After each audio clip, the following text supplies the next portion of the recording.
lonely sometimes, not everyone opens up about it.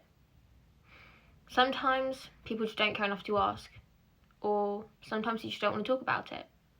No one deserves to be alone. No one deserves to feel unappreciated, unloved, unwanted. We all get lonely sometimes, but not everybody has someone to talk to about it. Who could possibly understand? What could I do about it anyway? These are things people think to themselves. These thoughts will prevent people from getting help, especially when they need it. It's hard when you're alone. Hard to open up and talk to your friends, family. They won't understand. They'll think I'm being silly.